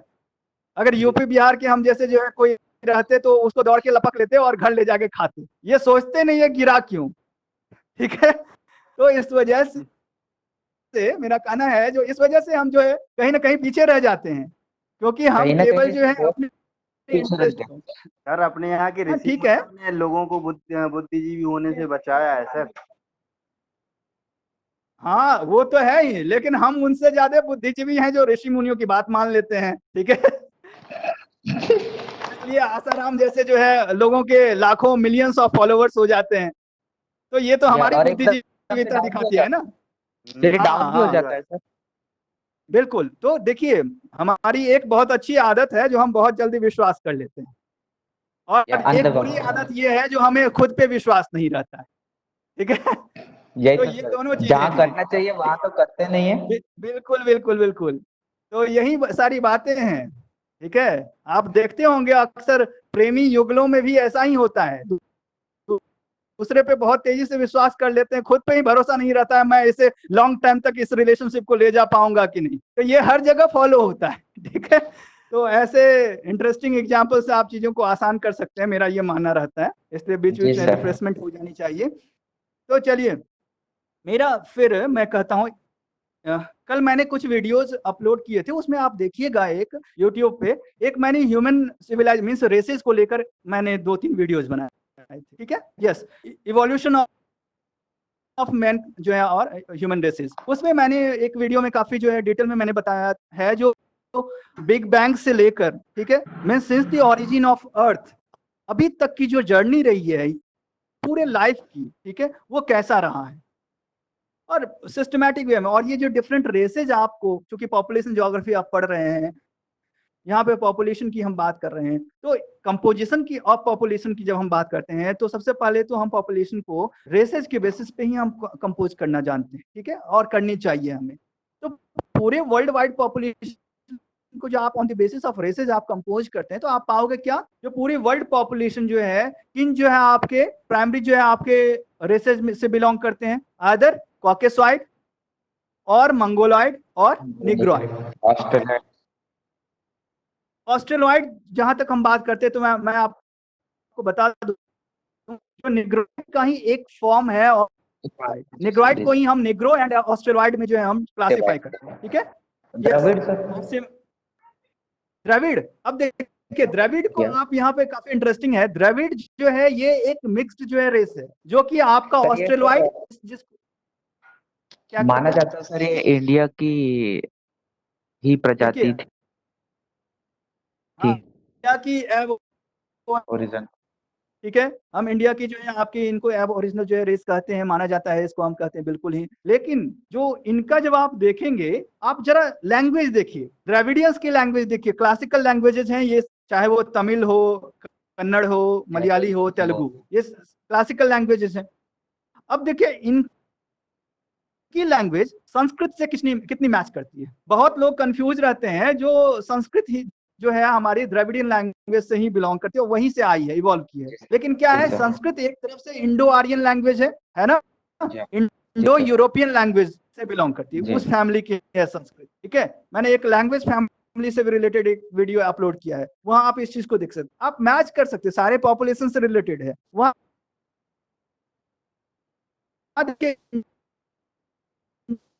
लैंग्वेज फैमिली लैंग्वेजेस, संस्कृत उसी से बिलोंग करती है, आपकी इंग्लिश उसी से बिलोंग करती है। अब सर तो ये रीजन बोल रहे हैं वैसे ही डिवाइड है सर, जैसे इंडो आर्य बोले तो अगर चीनी तिब्बती भी बोलते तो वो नदन साइड में ही है, तो जैसे साउथ द्रविड़ बोले तो साउथ में है, तो ये जैसे ऑस्ट्रेलाइड तो उधर ही देखिए ऑस्ट्रेलाइड में, हाँ देखिए मैं बता रहा हूँ, इसको काफी इजी है समझना, मैं इसलिए बताया जो द्रविडियन जो हैं ये लोग कंफ्यूज होते हैं जो ये किस रेस से हैं, क्योंकि ना तो ये कंप्लीटली निग्रो है, ना ही ये कंप्लीटली मंगोलॉइड है, ना ही ये कंप्लीटली कॉकेसॉइड है। अब मैं बता रहा हूँ ये है क्या, ये है निग्रोइड एंड जो है कॉकेसॉइड का मिक्स्ड हाइब्रिड है ये, ठीक है। जहाँ पे दोनों सिविलाइजेशन, दोनों जो है कल्चरल रेसेस जो है आपके जब मिक्स हुए, मिले, ठीक है, तो उनके जो है संगम से ये जो है आपके द्रविडियंस जो है। अब आप बोलेंगे कैसे दोनों मिले, कैसे, तो इनकी एक जो है ट्रैफिक है, एक रूट है। जब आप इनके रूट्स को देखेंगे, इवोल्यूशन को ऑफ मैनकाइंड को जब आप बताएंगे, तो इसमें कई तरह के थ्योरीज हैं, 3 तरह के मेजर थ्योरीज हैं। इनमें एक थ्योरीज में कहा गया है, जो कि सबसे जो है माना जाता है वैलिड, जो कि ह्यूमन जो है बीइंग कहाँ से इवॉल्व की, केनिया रीजन से, जो आपका मिड अफ्रीकन रीजन है, ठीक है, जहाँ से रिवर नाइल ओरिजिन जो है ओरिजिनेट करती है, वहां से ह्यूमन सिविलाइजेशन का ग्रोथ स्टार्ट हुआ, ठीक है। मीन्स ह्यूमन बीइंग फर्स्ट जो है आपका एप जो है, ठीक है, उनका इवोल्यूशन वहां से माना जाता है। हमारी जो मॉडर्न मैन है, कौन से, होमो सैपियंस सैपियंस, जिसको कि हम क्रो मैग्नन भी कहते हैं। अगर हम देखें होमो सैपियंस का फर्स्ट एविडेंस जो आपको मिलता है, वो कहां से मिलता है, सेंट्रल अफ्रीकन रीजन से, ठीक है, इसलिए उसको हम पेरेंटल कॉन्टिनेंट भी कहते हैं। वैसे भी देखें तो लैंडमास के अकॉर्डिंग प्लेट टेक्टोनिक थ्योरी या वैगनर के थ्योरी में आप पढ़े होंगे, जो कॉन्टिनेंटल जो है आपका पेरेंटल कॉन्टिनेंट उसी को माना जाता है, और माना जाता है अफ्रीका से ही सारे अदर कॉन्टिनेंट्स जो है आपके कहीं ना कहीं जो है स्प्लिट होकर और फिर आगे बढ़े, मूव किए, ठीक है, कॉन्टिनेंटल ड्रिफ्ट जो हुआ। तो इस वजह से आप ये समझ लीजिए, जरा आप एक इसको फिल्मांकित कीजिए, अफ्रीका के, सेंट्रल अफ्रीका में क्या हुआ, पॉपुलेशन इवॉल्व किया, ठीक है। मैं सिंपल वे में आपको बता रहा हूं कैसे वर्ल्ड वाइड पॉपुलेशन डिस्ट्रीब्यूटेड हुआ। एक थ्योरी को मैं ले रहा हूँ साथ में। अब देखिए वहां से जब इवॉल्व किया तो अर्ली स्टेज में क्या था, मैन जो है आपका जो फर्स्ट फेज है ह्यूमन बीइंग का, उसको हम क्या कहते हैं, ड्रायोपिथेकस। ओके, ड्रायोपिथेकस ये आपका ह्यूमन इवोल्यूशन का फर्स्ट फेज है, ह्यूमन बीइंग के इवोल्यूशन का। और Dryopithecus means what, at that the tree branches, ठीक है, इसलिए उसको हम ड्रायोपिथेकस कहते हैं, क्योंकि जो है वहां पे उस टाइम में जो है लोग ट्री ब्रांचेस पे रहते थे। आप समझ सकते हैं जो ब्रांचेस पे कौन रहेंगे, जो बंदर किस्म के रहेंगे ना, एप, इसलिए कहा जाता है जो हम उन्हीं की जो प्रजाति हैं, ठीक है, वो हमारे एंसेस्टर्स हैं। तो वो चूंकि ब्रांचेस पे रहते थे, इसलिए उनकी जो पूरी जो मेटाबॉलिज्म थी, पूरा जो उनका बायोलॉजिकल सेटअप था, ठीक है, स्ट्रक्चर था, वो उसके अकॉर्डिंग जो था। आप देखिए उनका हैंड जो है, जो हैंड नहीं था, यानी कि जो अगर देखें तो 4 जो है उनके लेग्स ही थे, ठीक है। सामने का देखिए जो उनके फिंगर्स कैसे मुड़े हुए रहते थे, क्यों, क्योंकि जो वो इजीली जो है ब्रांचेस को ग्रास्प कर सकते हैं, ठीक है। वो ऐसे झुके हुए थे, क्यों झुके हुए थे, क्योंकि उनका जो बैकबोन का स्ट्रक्चर था, ऐसा कर्व जो स्ट्रक्चर था, वो इसलिए था, यस, क्योंकि सेंटर ऑफ ग्रेविटी को मेंटेन करने के लिए। जब आप देखते होंगे जो धावक होते हैं, जब आप रेस जो स्टार्ट होती है तो वो कैसे झुक जाते हैं, झुकते हैं कि नहीं। आप जब कोई रेस देखते होंगे मैराथन वगैरह, तो देखते होंगे पहले झुक जाते हैं, है ना, ठीक है। उसके बाद वो फिर क्यों झुकते हैं, क्योंकि अपनी सेंट्रल ऑफ ग्रेविटी को जो है, सेंटर ऑफ ग्रेविटी को मेंटेन करने के लिए, ठीक है। वो जब मेंटेन होगा, जैसे ही वो स्टार्ट करेंगे तो एक जो है उनका एक एक्सटर्नल फोर्स जो है अप्लाई होगा, जो कि उनको आगे ले जाएगा और बढ़ने में मदद करेगा। सिमिलरली जो है आपके उस टाइम में जो हमारी जो बैकबोन जो का फंक्शन था वैसा, और इसलिए वो था क्यों, क्योंकि उनको एक ब्रांच से दूसरे ब्रांच पे जाना होता था, उसके लिए उनको सेंटर ऑफ ग्रेविटी मेंटेन करनी होती थी। अब देखिए धीरे धीरे धीरे धीरे क्या हुआ, जैसे ही आपके टाइम्स बीते, मिलियंस ऑफ ईयर्स लगे ट्रायोपिथेकस को कन्वर्ट होने में, किसमें, ऑस्ट्रेलोपिथेकस में, ठीक है। तो सेकेंड जो आपका फेज रहा आफ्टर ड्रायोपिथेकस, ऑस्ट्रेलोपिथेकस, ठीक है। सो ऑस्ट्रेलोपिथेकस जो है आपका, ऑस्ट्रल मींस क्या होता है, जरा समझिए आप इसको। ऑस्ट्रल से ही नाम पड़ा है। सॉरी, एक्चुअली सर मुझे ना अर्जेंट काम से बाहर जाना है, तो sir can I leave. Okay okay okay, no problem. Thank you sir, thank you so तो वेलकम डियर। तो यहाँ जो है हम फिर बात कर लेते हैं। हम बात कर रहे थे जो ह्यूमन इवोल्यूशन का, तो फर्स्ट जो है ड्रायोपिथेकस आपने आपको बताया, जो 3 ब्रांच जो है डेवलप्स थे। दैन ऑस्ट्रेलोपिथेकस आए। ऑस्ट्रल मींस होता है जिसके नाम पे ऑस्ट्रेलिया पड़ा है। ऑस्ट्रेलिया क्यों है, ऑस्ट्रल मींस होता है सदर्न, ठीक है, दक्षिणतम, सदर्न मोस्ट। तो वो जो है, इसलिए हम ऑस्ट्रेलिया क्यों पढ़ा है, क्योंकि सदर्न मोस्ट कॉन्टिनेंट, अगर अंटार्कटिका को छोड़ दीजिए आप, तो अदर कॉन्टिनेंट्स के कंपैरिजन में ऑस्ट्रेलिया क्या है, सदर्न मोस्ट कॉन्टिनेंट है। दैट्स व्हाई उसका नाम क्या पड़ा उस कॉन्टिनेंट का, ऑस्ट्रेलिया, ठीक है, ऑस्ट्रल। तो ऑस्ट्रल मींस सदर्न मोस्ट, इसलिए जो ऑस्ट्रेलोपिथेकस मींस, जो पिथेकस मींस जो आपका जो मींस हमारे जो एंशिएंट जो है आपके ह्यूमन जो बीइंग थे, फॉर्म्स थे, उसको हम पिथेकस कहते हैं। तो यानी कि सदर्न मोस्ट जो आपकी ह्यूमन जो है आपकी इवोल्यूशन रहे हैं, प्लेस ऑफ ह्यूमन इवोल्यूशन, उसके आधार पे हम ऑस्ट्रेलोपिथेकस कहते हैं।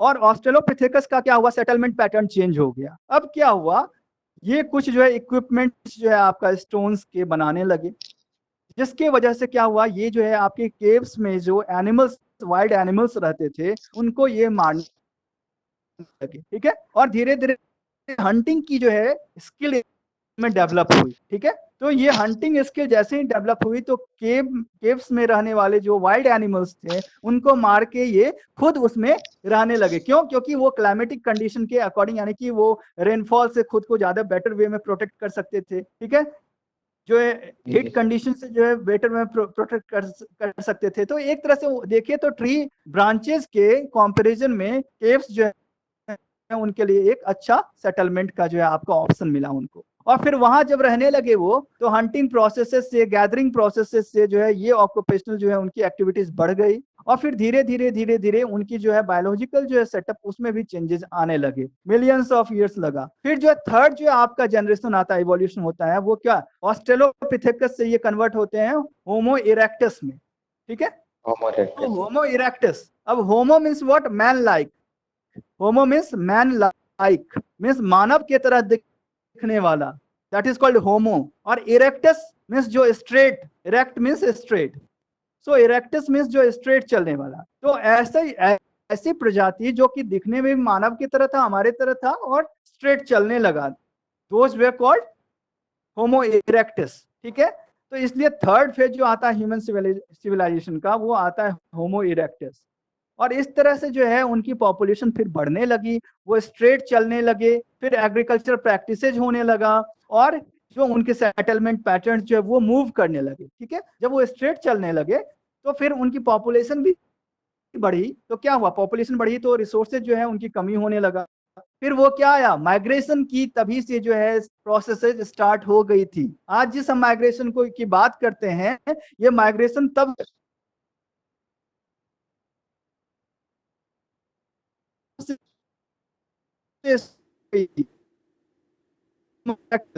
जो है वो लगभग जो है तकरीबन अगर हम बात करते हैं तो वो जो आपका 25 जो है आपका या फिर 10 मिलियन ईयर्स अगो से इनका जो डेवलपमेंट हो चुका था। और बेसिकली इनका जो डेवलपमेंट हुआ वो हुआ 1 लाख ईयर। ठीक है, 1 लाख ईयर से, यानी कि जिस टाइम आपका प्लिस्टोसीन एज आता है, प्लिस्टोसीन एज टाइम में ये डेवलप हो चुके थे। ठीक है, और मैं बता दूं प्लिस्टोसीन एज क्या है, आइस एज भी उसको कहते हैं। तो pleistocene age ice age, yes, और आइस एज, ये जो प्लिस्टोसीन एज का जो है आपका ये फेज कब माना जाता है, जो आपका 1 जो है आपका लैख से लेकर ईयर से अगो से 10,000 ईयर्स अगो तक। ठीक है, 1 लाख ईयर्स जो है आपका अगो से 10,000 ईयर्स अगो तक ये प्लिस्टोसीन जो है आपका एज माना। ये जो आपका जो अगर हम बात करते हैं तो इस प्लिस्टोसीन एज में ही आप पाओगे जो क्या क्या 4 कंजिक्यूटिव जो है आइस एजेस आए इस दौरान। ठीक है, जिसको कि हम क्या कहते हैं, गुंज, मिंडल, रिश एंड वुर्न। गुंज, मिंडल, रिस, वुर्न, ये 4 कॉन्जिक्यूटिव आइस एजेस आई यूरोप में। ठीक है, और इनके दौरान क्या हुआ, इनके दौरान जो ये जो पहले जो मैंने बताया होमो इरेक्टस, ये माइग्रेट करना स्टार्ट किए। तो कहाँ माइग्रेट करते, देखिए वेस्ट में नहीं जाते, क्योंकि वेस्ट में सहारन डेजर्ट था। ठीक है, अफ्रीका के वेस्टर्न पार्ट में, नॉर्थ वेस्टर्न पार्ट में सहारा डेजर्ट था, इसलिए वो नहीं जाते। और साउथ की तरफ क्योंकि कॉन्गो का डेंस फॉरेस्ट रीजन था, उसमें भी वो नहीं जाना। वो कहाँ माइग्रेट किए, वो माइग्रेट किए आफ्टर जो ट्रॉपिकल डेंस फॉरेस्ट जो आपका केनिया रीजन का था, उसके बाद वो माइग्रेट किए जो आपका किसमें, सवाना रीजन में। सवाना क्या है, ग्रासलैंड है। ठीक है, सवाना ग्रासलैंड अफ्रीका का ग्रासलैंड है, जो कि आपका ट्रॉपिकल रेन फॉरेस्ट और जो आपका सहारा डेजर्ट के बीच का एक ट्रांजिशनल फेज है। ठीक है, अब देखिए वो डेंस फॉरेस्ट से मूव किए कहाँ, माइग्रेट किए ग्रासलैंड में। मैं इसलिए बता रहा हूं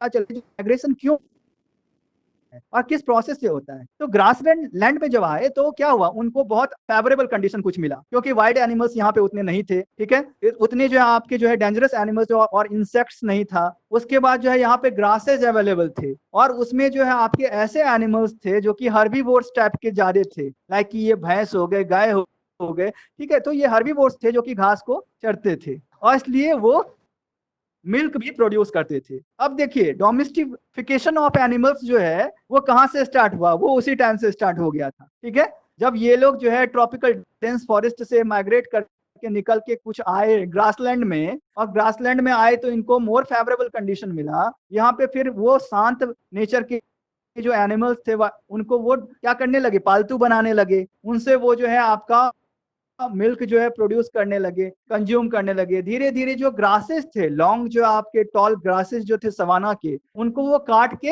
हट का कॉन्सेप्ट आया, और वहां से ये सेटलमेंट जो हम पढ़ते हैं सेटलमेंट ज्योग्राफी में, वहीं से वो स्टार्ट हो गई थी। ओके, हट, झोपड़ी बनाना।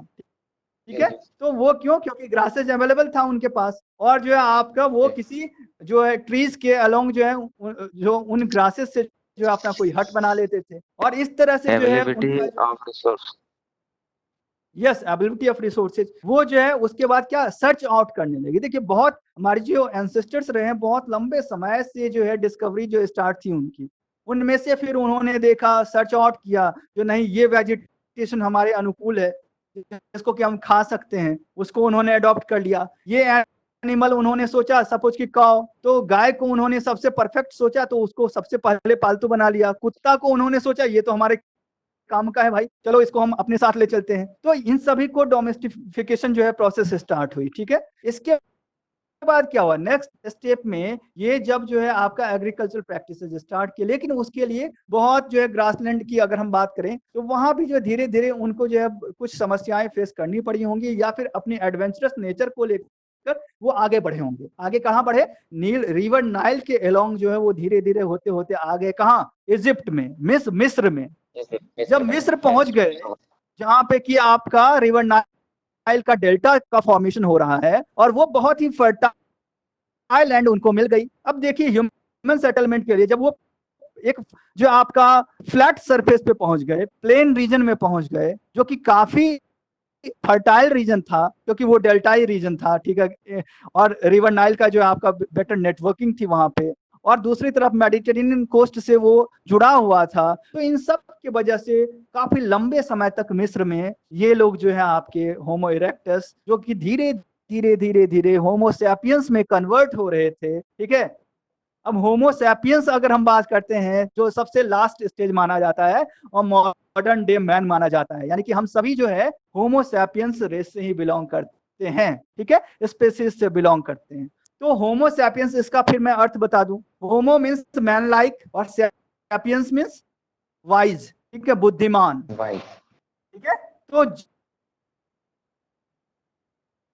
जो आपका मैन लाइक दिखने वाला एक ऐसा स्पीसीज कि मेंटली जो है वो ज्यादा एबल हो गया, उसकी मेंटल एबिलिटी जो है एडवांस हो चुकी थी, वो सोचने में समझने में, ठीक है, सक्षम हो चुका था, वो काफी यानी कि पहले के स्पीसीज की तुलना में ज्यादा स्किल्ड था। That's why they are called homo sapiens, ठीक है, मीन्स वाइज मैन। तो यहाँ के बाद देखिए, अब जब वो मिस्र में यानी कि इजिप्ट में वो सेटल होने लगे, उनको कंडीशन काफी फेवरेबल मिल गया। वो अपने साथ जो है आपके पालतू जानवर को कैरी करके लाए थे ग्रासलैंड से, उनका जो है नंबर्स बढ़ने लगा, इनकी भी नंबर्स बढ़ने लगी, एग्रीकल्चर प्रैक्टिसेज होने लगे, ठीक है, बैल की सहायता से, ठीक है, भैंसे की सहायता से, ऐसे जो एनिमल्स के जो हेल्प से उन्होंने एग्रीकल्चर प्रैक्टिसेज स्टार्ट कर दिया। और धीरे धीरे सेलेक्टिव अप्रोच से उन्होंने डिफरेंट क्रॉप्स को जो है वो जब जान गए जो इसमें जो है रिप्रोडक्शन का जो है कैपेसिटी है, तो उन्होंने उसको अडॉप्ट कर लिया, ठीक है। और इस तरह से धीरे धीरे धीरे धीरे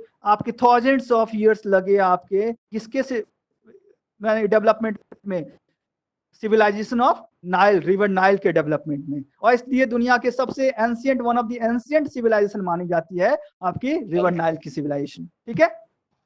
और मैं उस केस में बता रहा हूं जबकि ये पॉपुलेशन कहां से माइग्रेट करना स्टार्ट की थी, जहां इनका प्लेस ऑफ क्रेडल था, यानी कि सिविलाइजेशन का जो जननी स्थान था, जेनेटिक सोर्स था, वो क्या था, केनिया, आपका अफ्रीका में, सेंट्रल अफ्रीका, वहां इनका इवोल्यूशन स्टार्ट हुआ था।